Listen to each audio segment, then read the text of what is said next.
Assalamualaikum warahmatullahi wabarakatuh. Rekan sahabat dimanapun Anda berada, sore ini kita masih membahas tentang partai baru.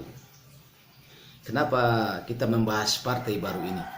Kita mengetahui bahwa dari zaman dahulu kala partai-partai ini sudah sering berdiri, sudah banyak berdiri, tapi mereka mengalami berbagai macam kegagalan demi kegagalan. Kenapa partai-partai ini gagal?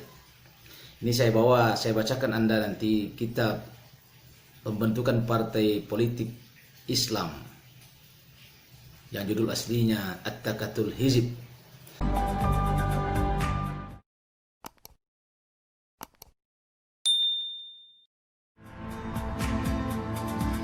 Karangan Syekh Taqiyuddin An-Nabhani rahimahullah. Sejak abad ke-13 Hijriah atau 19 Masehi telah berdiri berbagai gerakan yang bertujuan untuk membangkitkan umat Islam. Upaya-upaya tersebut sejauh ini belum meraih keberhasilan, sekalipun meninggalkan pengaruh yang cukup berarti bagi generasi yang akan datang sesudahnya untuk mengulangi upayanya sekali lagi. Jadi sejak zaman abad ke-13 Hijriah itu atau abad ke-19 Masehi itu sudah banyak berdiri gerakan-gerakan untuk memperbaiki kondisi kaum muslimin, tapi seluruh upaya itu gagal. Pengamat yang mencermati dengan seksama atas upaya-upaya tersebut, yakni mereka yang mengkaji gerakan-gerakan yang berupaya mewujudkan kebangkitan, akan mendapati bahwa penyebab utama kegagalan seluruh upaya itu ditinjau dari aspek keorganisasian dapat dikembalikan kepada 4 hal. Yang pertama, gerakan-gerakan tersebut berdiri di atas fikrah atau pemikiran yang masih umum tanpa batasan yang jelas, sehingga muncul kekaburan atau pembiasan. Lebih dari itu, fikrah tersebut tidak cemerlang, tidak jernih, dan tidak murni. Itu yang pertama. Yang kedua, gerakan-gerakan tersebut tidak mengetahui thariqah atau tata cara bagi penerapan fikrahnya. Bahkan fikrahnya diterapkan dengan cara-cara yang menunjukkan ketidaksiapan gerakan tersebut dan penuh dengan kesimpang siuran. Lebih dari itu, thariqah gerakan tersebut telah diliputi kekaburan dan ketidakjelasan. Yang ketiga, gerakan-gerakan tersebut bertumpu kepada orang-orang yang belum sepenuhnya mempunyai kesadaran yang benar. Mereka pun mempunyai niat yang benar, belum mempunyai niat yang benar. Bahkan mereka hanyalah orang-orang yang berbekal keinginan dan semangat belaka.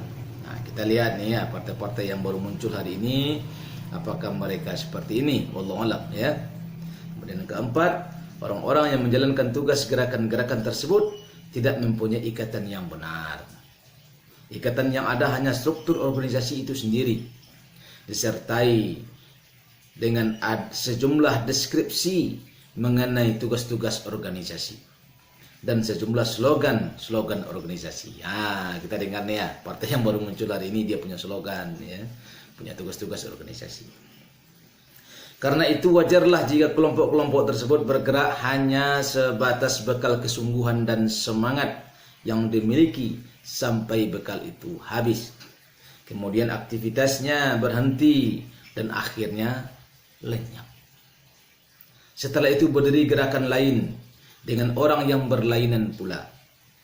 Mereka pun bergerak seperti orang-orang sebelumnya sampai akhirnya pada batas tertentu mereka kehabisan bekal, semangat, dan kesungguhan yang mereka miliki. Demikianlah hal ini terjadi berulang-ulang.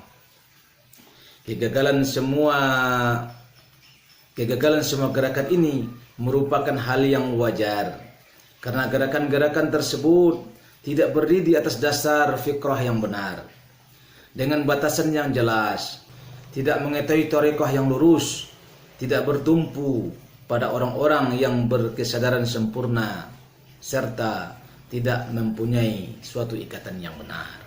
Jadi ada 4 hal ya yang perlu kita pahami. yang kita harus ketahui apa penyebab gagalnya berbagai macam gerakan. Insya Allah nanti kita akan lanjutkan pembahasannya. Kita akan bahas satu persatu. Ya. Yang pertama berkaitan dengan fikrah, yang kedua berkaitan dengan thariqah, yang ketiga berkaitan dengan orang-orang yang bertumpu di dalamnya, dan yang keempat berkaitan dengan ikatan di antara orang-orang yang bergabung di dalam gerakan, kelompok, harakah, partai dan segala macamnya. Baik rekan sahabat semua, itu yang bisa kita sampaikan pada hari ini. Terima kasih. Assalamualaikum warahmatullahi wabarakatuh.